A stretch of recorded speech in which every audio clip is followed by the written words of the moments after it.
நாடும் நல்ல தமிழ் கேட்க முனைவர் ஞானசம்பந்தம் அவர்களின் கேளுங்கள். கண்டிப்பா கேளுங்க. நான் கேட்டுட்டு இருக்கேன்.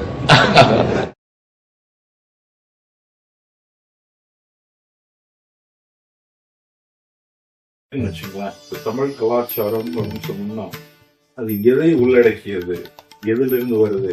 ஒரு தமிழ் அறிஞர் ஒரு 3000 ஆண்டுகள் சொல்றாங்க. 3000 ஆண்டுகள் தைரியமா சொல்லலாம். ஏன்னா தொல்காப்பியம் போன்ற இலக்கண நூல்கள் தோன்றிட்டுன்னா இலக்கண நூல் தோன்றுவதற்கு முன்பாக இலக்கியத்துல தமிழ் இளைஞர் சமுதாயத்துல மரியாதை இருக்குதா, வரவேற்பு இருக்குதா, அவங்க உயர்த்தி பாக்குறாங்களா? இது தமிழ் படித்து தமிழ் ஆராய்ச்சி செய்து இல்ல தமிழ் அறிவார்ந்த விஷயங்கள் இதிகாசங்களை படிச்சுட்டு நாங்க பேசுற சப்ஜெக்ட் வந்து கடுமையான சப்ஜெக்ட். நிச்சயமா. ஆனா இங்க கேக்குறாங்க நாம கேட்கத்தான் ஆளு இல்லைன்னு நினைக்கிறேன். நீங்க எடுத்துட்டீங்கன்னா இங்க இருக்கிற ஸ்கூல் எல்லாம் பாத்துக்கிட்டீங்கன்னா டிபேட் கிளப்ஸ் எல்லாம் நிறைய இருக்கு. பட்டிமன்ற ஃபார்மேட் தான். அவங்க போய் ஏதோ ஒரு டாபிக் எடுத்துட்டு பல கோணங்கள்ல ஒரு செய்தி அனலைஸ் பண்றாங்க. அது பள்ளிகள்ல இருக்கு, கல்லூரிகள் இருக்கு. ஒரு தொடர்ச்சி தாங்க. காலத்துல வந்து மணிமையா கிடைக்கிறது ஏதாவது ஒரு கிலோ பாட்டு மன்னன் இறந்த போது அந்த பேரரசி பேசுறா, என்னைய அந்த உடல்கிட்ட ஏற விடாம சுத்தி தடுக்காதீங்க. அப்புறமேல என்னுடைய கணவன் வாழ்ற வாழ்க்கையை நான் எனக்கு பிடிக்கல. எனக்கு இந்த நெருப்பு எனக்கு தெரிஞ்ச கருத்து என்னன்னா, வடநாடு கலாச்சாரம் ஆழியின் கலாச்சாரமா வந்ததாலும் திராவிடத்துல இல்லை அப்படிங்கிற மாதிரி பரவான அடுத்த காலத்து தெய்வம் என்று 4 புஷ்பம் சாத்தியே சுற்றி வந்து முழுவதுக்கு சொல்லு மந்திரமேனதா அடுத்த காலம் பேசுமா வரைக்கும் பாத்தீங்கன்னா நாத்தியமா இருக்கும். நாதன் உள்ளிருக்கைங்கிற போது இந்த உடம்பு பாரு, கடவுள் இங்க இருக்க எதிர்த்து பேசியிருக்கிறாங்க. இப்ப திருக்குறளையும் நூல்கள் தொழிற்சார்ந்தா வந்து பாகுபாடு வருது, ஏற்றத்தாழ்வு இல்லைன்னு சொல்லியிருக்காங்க. அது மாதிரி எப்படி மதம் பரப்பு வந்த பாதிரிமார்கள் என்ன செஞ்சாங்க? தமிழை படிச்சாங்கல்ல, தமிழ் படிச்சு நாலடியார் மொழிபெயர்த்தாங்க, திருவசத்தை மொழிபெயர்த்தாங்கன்னா. வணக்கம், நான் பேராசிரியர் ஞானசம்பந்தம். தமிழகத்தில் மதுரையில் வசிக்கின்ற ஓய்வு பெற்ற தமிழாசிரியர், பேச்சாளர். திரைப்படங்கள் சின்ன திரை வரைக்கும் பல்வேறு வேலைகளை நான் பார்த்துட்டு இருக்கேன். ஒரு யூடியூப் சேனலும் வச்சிருக்கிறேன். அதன் மூலமாக என்னால முடிஞ்ச அளவு கொண்டு போய் சேர்த்துக்கிட்டு இருக்கேன். Gnanasambandam YouTube channel. அதோடு மட்டும் இல்ல, ஒரு 4 லட்சம் பேர் அதுல சப்ஸ்கிரைபர்ஸ் இருக்காங்க. எனக்கு முடிஞ்ச அளவு என்னுடைய வேலைகளை பார்த்துக்கிட்டு இருக்கேன். இன்றைக்கு ஒரு பேட்டி எடுக்கிறதுக்கான ஒரு சூழல்ல சிவா அவர்களை நான் பொய்யாமையா நிகழ்ச்சியில சந்திக்கிற வாய்ப்பு கிடைச்சது. நேயர்களுக்கு என்னுடைய வாழ்த்துக்களையும் நன்றியும் தெரிவித்துக் கொள்கிறேன். வணக்கம், எப்படி இருக்கீங்க? நல்லா இருக்கேங்க. சுற்றுப்படம் எப்படி இருக்கு? ரொம்ப நல்லா இருக்கு. நேற்று ஏதோ 12 மணிக்கு வந்தேன். சரி. இன்றைக்கு நம்முடைய இந்த பாரதி கலை மன்றம், அதே மாதிரி உயிர் அறக்கட்டளை, தமிழ்நாடு பவுண்டேஷன், மீனாட்சி கோயில் அரங்காவல் குழு எல்லாமே சேர்ந்து ஒரு அருமையான நிகழ்ச்சி ஏற்பாடு பண்ணியிருந்தாங்க. நல்ல பட்டிமன்றவங்க. நான் எப்படியோ வந்திருக்கிறேன், 3வது முறை வரலாம். இன்னைக்கு நிகழ்ச்சி நல்லா இருந்தது. ஆடியன்ஸ் ஒரு 3 மணி நேரம் அசையாம கேட்பாங்க. மகிழ்ச்சியா இருந்தது. வச்சீங்க, நானும் கேட்டுட்டு இருந்தேன். பட்டிமன்றம் ரொம்ப அருமையா இருந்தது. கருத்துக்கள் நல்லா இருந்தது. மற்றவங்க பேசினவங்க ரொம்ப சிறப்பாக பேசினாங்க. இப்போ நம்ம ஊர்ல இருந்து வந்து வெளிநாட்டுல பல வருஷமா நான் இங்க இருக்கேன். அது மாதிரி என் நண்பர்கள் பல இங்க இருக்கிறாங்க. இங்க இருந்து தமிழ் கலாச்சாரம், தமிழ் சார்பா மொழி வளர்ச்சி, அறிவார்ந்த விஷயங்கள் எப்படி வந்து பல பேர் பரவுவது, இல்லை எந்த அளவுக்கு யார் முன்னெடுத்து செல்றாங்க அப்படிங்கிறத எல்லாம் கவனிச்சுட்டு இருக்கீங்க. நீங்க தமிழ் பள்ளிகள் எல்லாம் நிறைய கேள்விப்பட்டிருப்பீங்க. இப்போ இந்த பட்டிமன்றம் அதனுடைய எக்ஸ்டென்ஷன் தான். இப்போ பொதுவா பல பேருக்கு ஒரு எனக்குன்னு வச்சுங்களேன், இப்ப தமிழ் கலாச்சாரம் அப்படின்னு சொன்னோம்னா அது எதை உள்ளடக்கியது, எதுல இருந்து வருது? ஒரு தமிழ் அறிஞர், நீங்க தமிழ் பேராசிரியராக இருக்கிறீங்க, பல பட்டிமன்றங்கள் பேசுறீங்க. பேசுறப்ப நான் கேட்டதுனால உங்கள்கிட்ட பல பிஎஸ்சி மாணவர்கள் பல பிஎஸ்சி பெற்றிருக்காங்க, எம்ஃபில் பட்டம்லாம் பெற்றிருக்காங்க. தியாகராஜா காலேஜ் இல்லைங்களா? ரைட்டுங்க. உங்க பார்வையில, உங்க அனுபவத்துல தமிழ் கலாச்சாரம்ங்கிறது எது, எங்கிருந்து வருது, அது எந்த அளவுக்கு வளர்ந்துட்டு வருது, இல்ல அதுல ஒரு தேக்கம் இருக்குதா அப்படிங்கிற மாதிரி? இல்ல, அது வந்துங்க, நம்முடைய காலங்கிறது ஏற்றால தொல்லியல் முறை இப்படி பாக்குறப்போ ஒரு 3000 ஆண்டுகள் சொல்றாங்க. 3000 ஆண்டுகள் தைரியமா சொல்லலாம்.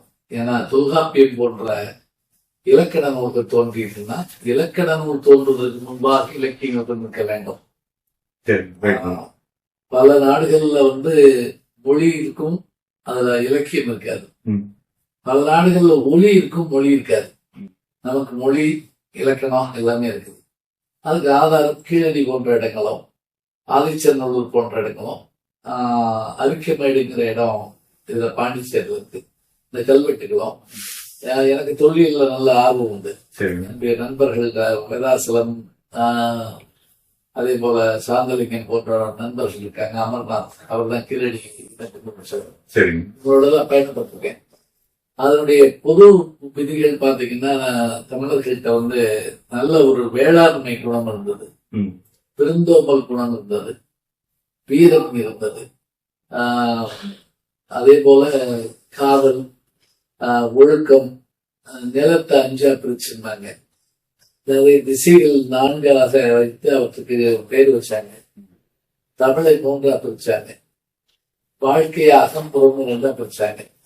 ஆனா ஒழுக்கம் மட்டும் ஒண்ணுதான் வச்சிருந்தாங்க. நம்ம ஒரு எல்லாமே உடையதாகத்தான் இருந்தோம். இத்தனை பழமையும் இத்தனை பெருமையும் உடைய ஒரு இனம் வேறு இனம் இருந்திருக்காதுன்னு எனக்கு தோணுது.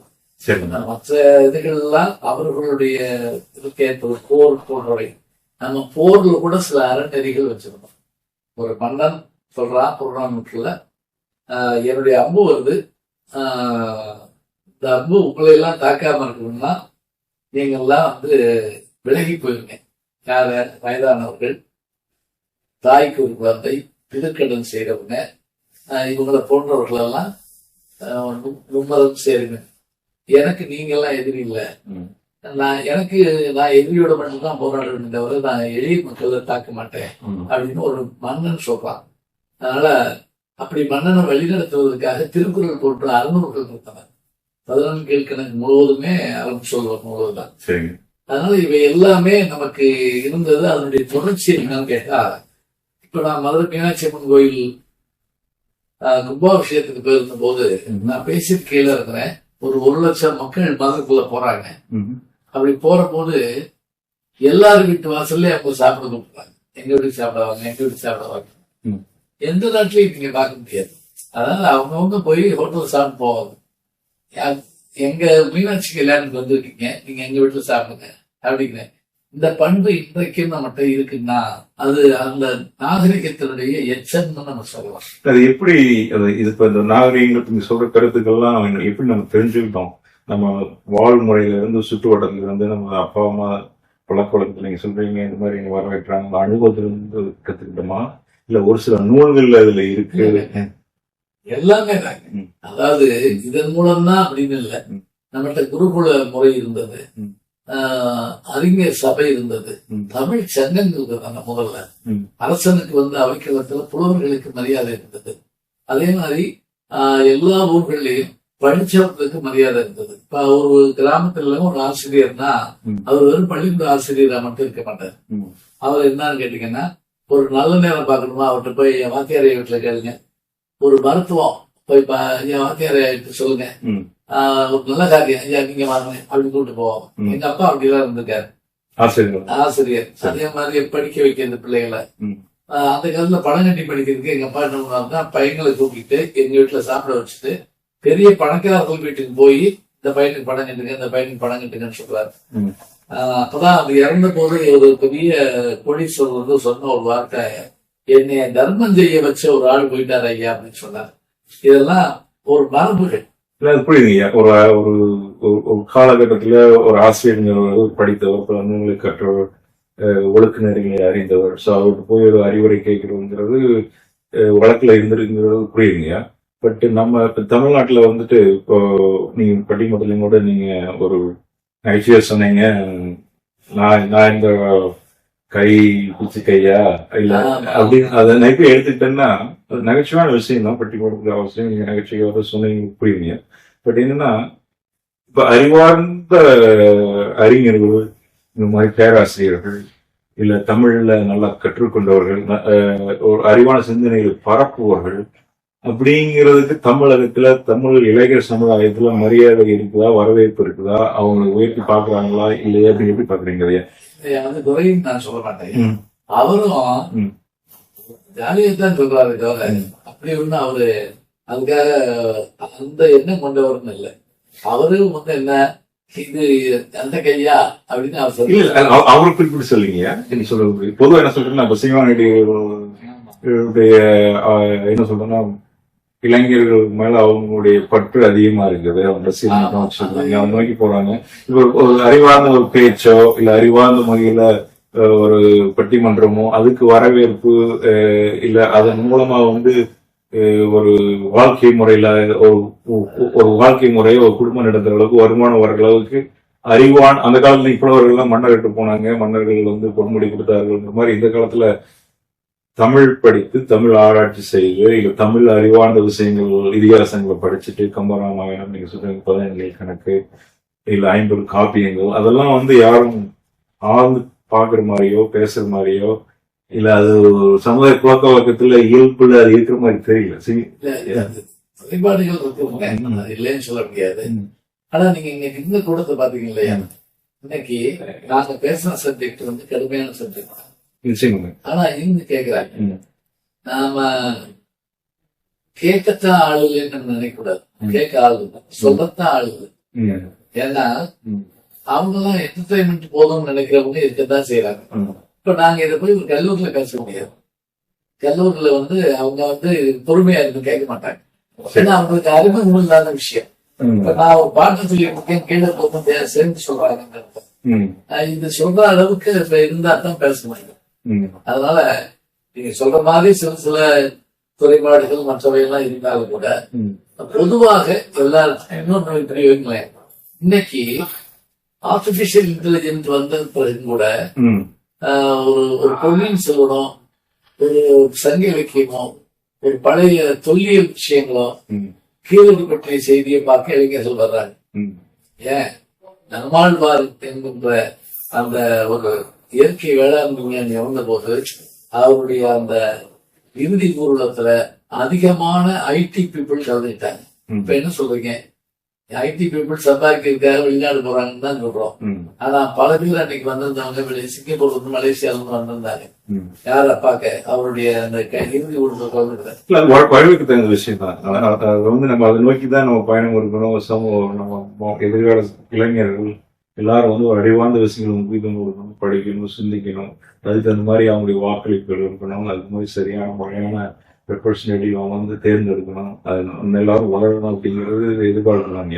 இப்ப அவங்க பல பேர் வந்து பங்கெடுத்துக்கிறது சிறப்பு தான். இப்ப கல்லூரிகள் நீங்க எடுத்துட்டீங்கன்னா இப்ப இங்க இருக்கிற ஸ்கூல்ல எல்லாம் பாத்துக்கிட்டீங்கன்னா டிபேட் கிளப்ஸ் எல்லாம் நிறைய இருக்கு. பட்டிமன்ற ஃபார்மேட் தான். அவங்க போய் ஏதோ ஒரு டாபிக் எடுத்துட்டு பல கோணங்கள்ல ஒரு செய்தி அனலைஸ் பண்றாங்க. பள்ளிகள்ல இருக்கு, கல்லூரிகள் இருக்கு. இல்ல இது வந்து தொடர்ச்சி தாங்க. காலத்துல வந்து மணிமையா கிடைக்கிற நூல்லையே அவர்களுடைய களத்தை பற்றி பேசுவதற்கு ஒரு களம் வச்சிருந்தாங்க. ஒட்டிய சமயத்து உருவகுமாரிகள் பட்டிமண்டபத்து பாங்கிருந்தேர்கள் 2000 வருஷத்துக்கு முதல்ல மணிமேகலை இருக்கு. அவரது மதத்தை மொழியிடம் நினைக்கிறவங்க நடன பரப்பி நாவல்களை ஊன்றி அதை வந்து பேசலாம். அப்படி பேசுறப்ப இந்த மதத்துல நான் வெற்றிக்கிறேன்னா வேறொன்னும் இல்ல, உங்க தோல்ல என்னை தூக்கிட்டு ஒரு சுத்தி இறக்கி நான் தோத்துட்டா உங்களை நான் என்னுடைய தோல்ல தூக்கிட்டு சுத்தி வரணும். அப்ப ஒத்திய சமயத்து உருவகுவாதிகள் அவர்களுடைய கருத்துக்கு இவங்க என்ன பண்ணலாம், பட்டிமன்றம் வந்து பாங்க இங்க வாங்க இங்க பேசுங்க. அது எப்படி கிரேக்க நாட்டுல சாக்ரட்டிஸ் பிளாட்டாவோ அரிஸ்டாட்டில் இருந்தாங்க.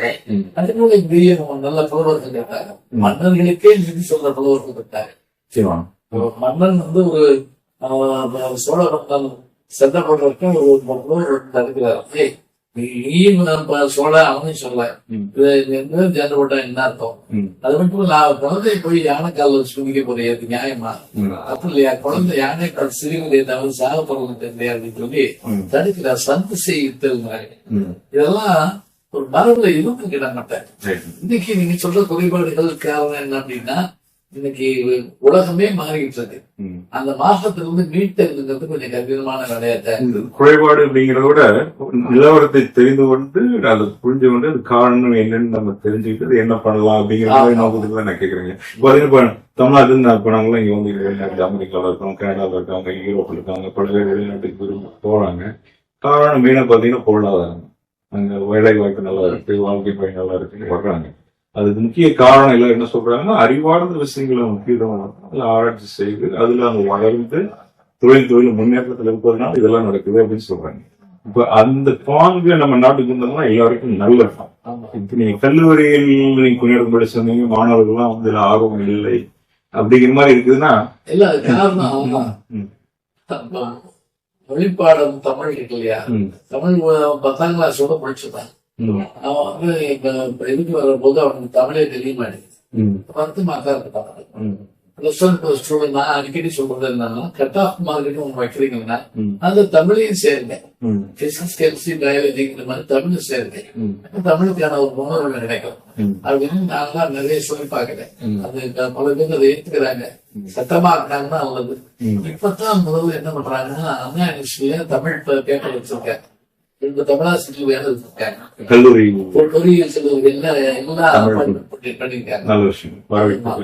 மருத்துவர்கள் சரியா நல்லது. சிலப்பதிகாரத்தையும் வச்சா நல்லது. மதக்குதான் வேண்டாம், நல்ல விஷயங்களை அவங்க கொடுத்தா நல்லது. ஒரு டாக்டர் இங்கதான் வேலை பார்க்க போறாரு, ஆனா அவருக்கு தமிழ் தெரியலன்னா என்ன அர்த்தம்? அவர் மருத்துவத்துல மேதையா இருக்கலாம், தமிழ் இருந்தா தான் நல்லது. ஒழுக்கம் நீதிகளை சொல்றதுக்கு ஆளுநர் வேணும். இப்ப அந்த வகையில நான் என்னோட பார்வையில் எப்படியும் கருத்துக்கள் பட்டிமன்ற பார்த்துட்டு இருக்கேன், பார்ப்பேன். எங்க முக்கியமான விஷயம் ஏன்னா அதுல அறிவார்ந்த விஷயங்களும் நம்ம கூட சிந்திக்காத விஷயத்த ஒவ்வொருத்தரும் ஒரு கோணத்துல சொல்றாங்க.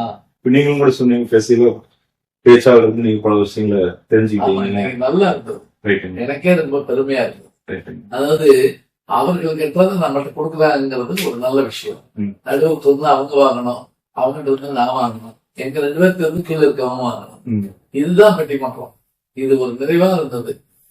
பொதுவா இது இல்லாம வெறும் என்டர்டைன்மெண்டா இருக்கிற பட்டிமன்றங்களை பார்த்தா நம்ம கொஞ்சம் கவலையா தான் இருக்கு.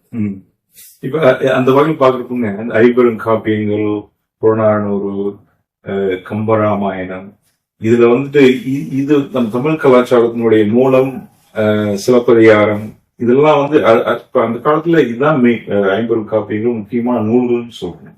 இப்ப இதுலதான் நம்ம தமிழ் கலாச்சாரம் அடங்கி இருக்கிறதா? தமிழ் கலாச்சாரம்ங்கிறது நம்ம ஒழுக்கமா இருக்கணும், நேர்மையா இருக்கணும், திருடக்கூடாது, எல்லாருக்கும் நல்லது செய்யணும் அப்படிங்கிறது ஒரு மனித இயல்பு எல்லா மதங்களும் எல்லா இடத்துலையும் சொல்றாங்க. இது வந்து நம்ம தமிழ் கலாச்சாரம்ங்கிறது பழங்கால 1ஆம் நூற்றாண்டு, இப்போ 1ல இருந்து 10ஆம் நூற்றாண்டுக்குள்ளதான் அந்த ஐம்பெரும் காப்பியங்கள்லாம் வந்ததா. 10ஆம் காப்பிய காலம்னே சொல்றாங்க. இன்னும் சொல்ல போனா எங்க பேராசிரியர் தோ பரமேஸ்வரன் சொல்லுவாரு, திருக்குறளுக்கு என்ன சிறப்பு அப்படின்னா முக்கியமா அச்சுறுத்து சில விஷயங்களை சில பேரை செய்ய வைப்பாங்க, ஆசை காட்டி சில பேர் செய்ய வைப்பாங்க. இப்ப இது செஞ்சா அவனுக்கு சொர்க்கத்துல இடம் கிடைக்குங்கிறது ஆசை காட்டுதல், இது நீ செய்யலைன்னா நரகத்துக்கு போகன்னு சொல்றது அச்சுறுத்தல். இது ரெண்டும் இல்லாம நீதி சொல்லக்கூடிய ஒரு நூல் எதுன்னா திருக்குறள் தான். திருக்குறள் மாதிரியான ஒரு நூல் வந்து வேற மொழிகள்ல, அதனாலதான் எல்லா மொழியிலையும் இதை மொழிபெயர்க்கணும்னு நினைக்கிறாங்க. இப்படியான நூல்கள் கிடைச்சு நம்ம கொண்டு போய் வெறும் பாடமா வைக்க கூடாது, பாடமா வச்சு மனப்பாடம் பண்ணி மார்க் வாங்கி அப்படி போக கூடாது. அது வந்து வாழ்க்கை நெறிங்கிற விஷயத்த சொல்லிக் கொடுக்கணும், அதான் வேணும். இப்ப இந்த நெறிமுறைகள் தான் தமிழ் கலாச்சாரமா அப்படின்னு கேட்கிறப்ப பெரும்பாலும் இங்க இருந்து நினைக்கிறாங்க நான் பொங்கல் போகணும், பொங்கல் வைக்கணும், தீபாவளி அப்ப நம்ம வந்து புத்தாடை ஊத்திக்கணும். இல்ல தீபாவளியில நம்ம பண்டிகை இல்லை, தீபாவளி எல்லாம் வந்து வந்த பண்டிகை, 15ஆம் நூற்றாண்டு பிறகு வந்த பண்டிகை. ஏன்னா தீபாவளி பற்றி செய்திகள்லாம் சங்கமிக்கிறதுலாம் கிடையாது அப்படின்னா நமக்கு பின்னாடி வந்து நாயக்கர் காலத்துலதான் அதெல்லாம் சில இதுகள்லாம் பழைய எல்லாம் இது இருந்தது. இப்ப இதெல்லாம் இது என்னன்னா நன்றி திருவிழா, உலகம் முழுவதும் அறுவடை திருவிழா இருக்கு, அதெல்லாம் நன்றி திருவிழா, தேங்க்ஸ் கிவிங் டே இங்கேயே வச்சிருக்கீங்க. அதெல்லாம் இருக்கிற மாதிரி நம்மகிட்ட அந்த ஒரு பாரம்பரியம் இருக்கு. அப்ப தீபாவளிக்கு 15ஆம் நூற்றாண்டு பின்னாடி. சரி. இப்போ என்னன்னா இப்போ புறநானூறு அகநானூறு எல்லாம் வந்து 1ஆம் நூற்றாண்டுல இருந்து 6ஆம் நூற்றாண்டுங்கிற மாதிரி 3ஆம் நூற்றாண்டு அப்படிங்களா? அதுக்குள்ள பிறகு ஒரு 3 நூற்றாண்டு நமக்கு இது கிடைக்கல. சரி சில பேர் ஆட்சிக்கிறாங்க, வேற்று இனத்தவரும் தான் ஆண்டாங்க. சரி சரி அப்ப தமிழ் மொழிக்கு பெரிய இது வாய்ப்பு கிடைக்கல. சரி சரி அப்புறம் 6க்கு பிறகு பக்தி இலக்கிய காலம், ம். அது 20ஆம் நூற்றாண்டு வரைக்கும் தொடருது, சரி. 16 வரைக்கும் வருது. அப்ப தீபாவளிங்கிறது இப்ப நார்த் இந்தியால இருந்து வந்து ஃபர்ஸ்ட் வாங்குறீங்களா? இது நாயக்கர் காலத்துல சரி திருமலை நாயக்கர் இவங்கெல்லாம் ஆண்டாங்க இல்லையா, சரி சரி அவங்க காலத்துல சில பண்டிகைகளை உருவாக்குனாங்க. சரி சரி இப்ப நீங்க ஒண்ணும் இல்ல, இந்த ஹோலி பண்டிகை எல்லாரும் கொண்டாடுறாங்கல்ல, ம் மெட்ராஸ்ல எல்லாம் நம்ம சிவப்பெடுத்து மூஞ்சி தெரிவிக்கிறாங்கல்ல, நம்ம பண்டிகை இல்ல. ம் இப்போ ரீசெண்டா ஒரு புக் ஒன்னு கணேசன் இன்வைட் பண்ணி ஆமா. அவங்க எனக்கு ஷேர் பண்ணியிருந்தாங்க. It's name is George Hart. ஆமா, ஜார்ஜ் இங்க இருந்து வருதாங்க. உங்களுக்கு சந்திச்சிருக்கீங்க தெரியுங்களா? இப்ப அந்த புத்தகத்தை நான் பார்த்துட்டு இருந்தேன் ஒரு வாரத்துக்கு முன்னாடி. அதுல புறநானூறு பத்தி ஆராய்ச்சி பண்ணி அவர் எழுதியிருக்காரு. அதுல என்ன எழுதியிருந்தாருன்னா, பெர்க்லி யூனிவர்சிட்டியில இருக்காரு. நான் பாத்துட்டேன். இப்பதான் அந்த புத்தகம் எனக்கு கிடைச்சது, கொஞ்சம் பார்த்தேங்க. அதுல என்ன எழுதியிருந்தாருன்னா, எனக்கு ஆச்சரியமா விஷயம் என்ன வந்ததுன்னா, வடநாட்டுல இருந்து இந்த வடநாட்டு நெறிமுறைகள் பிலாசபிஸ் எல்லாம் தென்னாட்டுக்கு வர்றதுக்கு முன்னாடியே தமிழ்நாட்டுல வந்து உடன்கட்டை ஏறுதல், ஜாதிய முறையெல்லாம் இருந்தது அப்படிங்கிற மாதிரி அதில் குறிப்பிட்டிருக்காருங்க. இல்ல, உடன்கட்டை இருந்தாங்க. பொருளாதாரத்திலே ஒரு பாட்டு இருக்கு. ம். மன்னன் இறந்த போது அந்த பேரரசி பேசுறா, ம். என்னைய உடன்கட்டை ஏற விடாம சுத்தி தடுக்காதீங்க. ம். அப்புறமேல என்னுடைய கணவன் இறந்த பிறகு நான் ஒரு விதவை கோலம் கொண்டு வாழ்ற வாழ்க்கையை எனக்கு பிடிக்கல. ம். எனக்கு இந்த நெருப்புங்கிறது தாமரை குளத்துல இறங்குற மாதிரி நான் இறங்கி போவேன் அப்படின்னு அவன் சொல்றான். அது வந்து மூட நம்பிக்கையா நினைக்கிறேன். அவங்க என்னன்னா, கணவன் இருந்த பிறகு இந்த வாழ்க்கை இல்ல அப்படின்னு நேசிக்கிறத அது அன்பின் வெளிப்பாட பார்க்கலாம் இல்லையா? அது பின்னாடி கட்டாய சடங்குடைய வர்றப்பதான் சிரமமா இருக்கு. அப்புறம் பின்னாடி ராஜாராம் மோகன் ராய் தான் அதை சட்டமாக்கி அது ஏறக்கூடாதுன்ற விஷயத்தை கொண்டு வர்றாரு 19ஆம் நூற்றாண்டுல. அப்படிங்களா? இல்ல, அது வந்து தமிழ்நாட்டுல வடநாட்டு கலாச்சாரம் வருவதற்கு முன்னாடியே அதுல இருந்தது. ராஜநாராயணனுடைய கோபல்லபுரம்னு ஒரு நாவல் பாத்தீங்கன்னா, தன்னுடைய கணவன் இருந்தபோது ஒரு முதல்ல அந்த நெருப்பு கொண்டதுக்கு போகிற காட்சியோட தான் அதை ஆரம்பிக்கும். அது இருந்திருக்கு. இது அது யாரும் கம்பல் பண்ணல, விருப்பப்பட்டவங்க செஞ்சிருக்காங்க. அப்ப தமிழ் கலாச்சாரத்து மொழியே வந்த ஒரு பழக்கம் அப்படின்னு சொல்லணும். அப்படி சொல்ல முடியாது. சில இடங்கள்ல இருந்திருக்கு, அது அவங்க விருப்பப்பட்டவங்க செஞ்சிருக்கிறாங்க, அவ்வளவுதான். அதே மாதிரி இந்த ஜாதி முறைங்கிறது வந்து பரவலா எனக்கு தெரிஞ்ச கருத்து என்னன்னா, வடநாட்டு கலாச்சாரங்கிறது வந்து ஆழியின் கலாச்சாரமா வந்ததாகும், திராவிடத்துல இல்லை அப்படிங்கிற மாதிரி பரவான கருத்துக்கள் இருக்கு. இல்ல, இந்த திராவிட ஆரியங்கிற விஷயம் சரியா ஆராயப்படுறது அதை பத்தி நம்ம எல்லாம் பேசி தீர்க்க முடியாது. ஏன்னா அது வந்து அது கால்டுவெல் வந்து திராவிடியங்கிற ஒரு விஷயத்தை கொண்டு வந்தாருங்கிறதெல்லாம் சொல்றாங்க. நம்ம பொறுத்த மட்டும் தமிழருக்குன்னு சில விதிமுறைகள் இருக்கு, தமிழருக்குன்னு சில விதிகள் இருக்கு. அது சரியாதான் இருந்திருக்கு. பிற்காலத்துல நிறைய கலப்பு நம்மள எல்லாரும் ஆண்டாங்க. 11ஆம் நூற்றாண்டு வரைக்கும் தான் பேரரசுகள் இருந்துச்சு. அது பிறகு சிதஞ்சு போச்சு. போனதுனால சேர சோழ பாண்டியர்கள் இல்ல, சிற்றரசுகள் இருந்தாங்க, இஸ்லாமியர்கள் இருந்தாங்க, ஆங்கிலேயர்கள் இருந்தாங்க, பிரெஞ்சுக்காரர்கள் இருந்தாங்க, ஆர்மீனியர்கள் இருந்தாங்க, தெலுங்கு பீப்புள் வந்தாங்க, அப்புறம் சரபதி மன்னர்கள் ஆண்டாங்க. எல்லாரும் ஆண்டதுனால நமக்கு வந்து மொழி கலப்பு வந்துருச்சு, பண்பாட்டுல கலப்பு வந்துருச்சு. கலப்புகள் வந்து அது வந்து மீட்டு கொஞ்சம் இப்ப இன்னைக்கு கொஞ்சம் விழிப்புணர்வு இருக்கு. இந்த விழிப்புணர்வுல கொஞ்சம் நம்ம வெளியில வரணும், அதான் முக்கியம். ஜார்ஜ் ஷார்ட் குறிப்பிட்டிருக்கிற அந்த ஒரு ஸ்டேட்மெண்ட், ஜாதி முறை வந்து முன்னாடி இருந்தது, அது புறநானூற்றுல குறிப்புகள் இருக்குன்னு சொல்றாங்க. ஜாதி முறைனா திருவள்ளுவரே சொல்றாரு, என்னன்னா பிறப்புக்கும் எல்லா உயிருக்கும் சிறப்புமா செய்தொழில் வேண்டும். இந்த தொழில் செய்யறதுனால அவரு இந்த தொழில் செய்யறதுனால இவருடைய பேர், அவ்வளவுதான், வேற ஒன்றும் இல்லை. ஆனா எல்லாரும் நல்லா தான் இருந்தாங்க. அவர் கலப்பை செஞ்சு கொடுத்தாதான் இவர் உழுக முடியும், இவர் உழுதாதான் அறுவடை பண்ண முடியும், அந்த நெல்லை ஒருத்தருக்கு இது பண்ணி கொடுத்தாதான் சாப்பிட முடியும். அவங்களுக்கான ஒரு தொழில் இருந்தது, அந்த தொழில் செய்யறவங்க அந்த பேர்ல அடைச்சாங்க.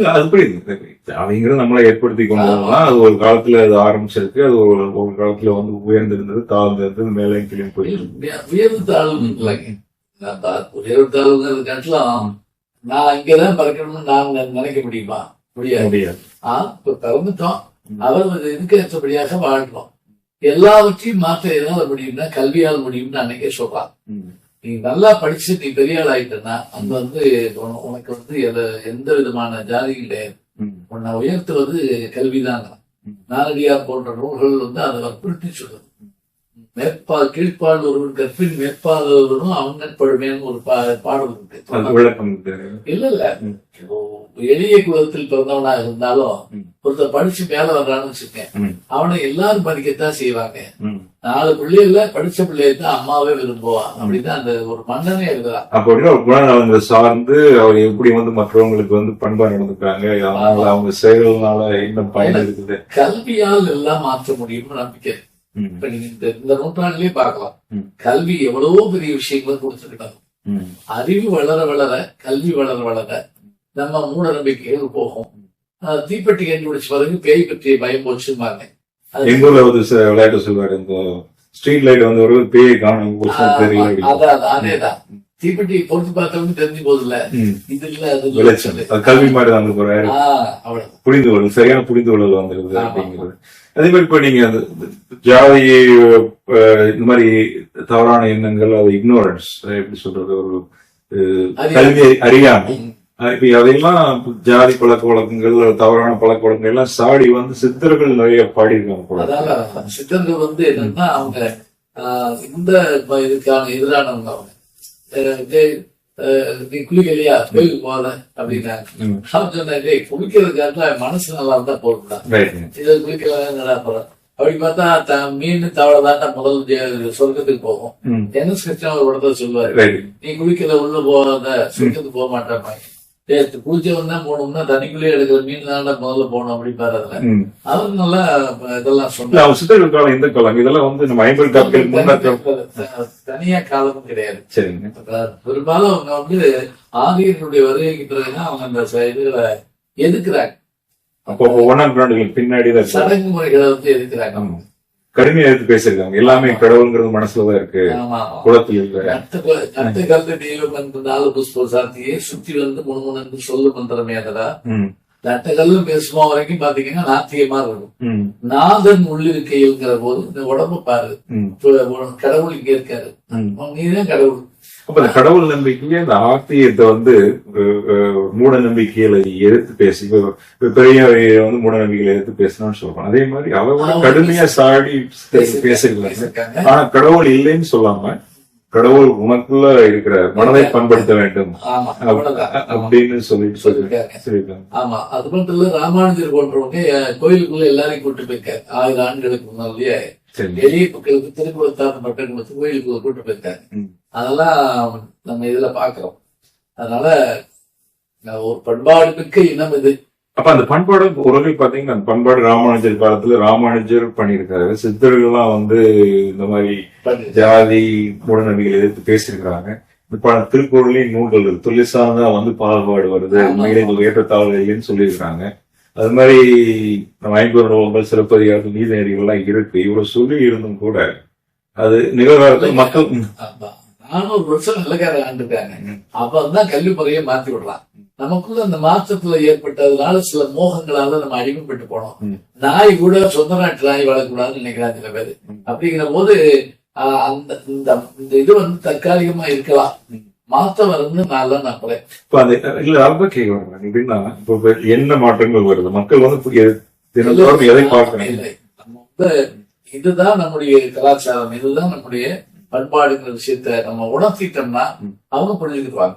இன்னைக்கு உணர்த்துறதுக்கான இது இருக்கு. அது யாரு செஞ்சுட்டு ஓடுறா, எப்படி செய்யலாங்கிறது மாதிரி பல்கலைக்கழகங்கள் செய்யும்.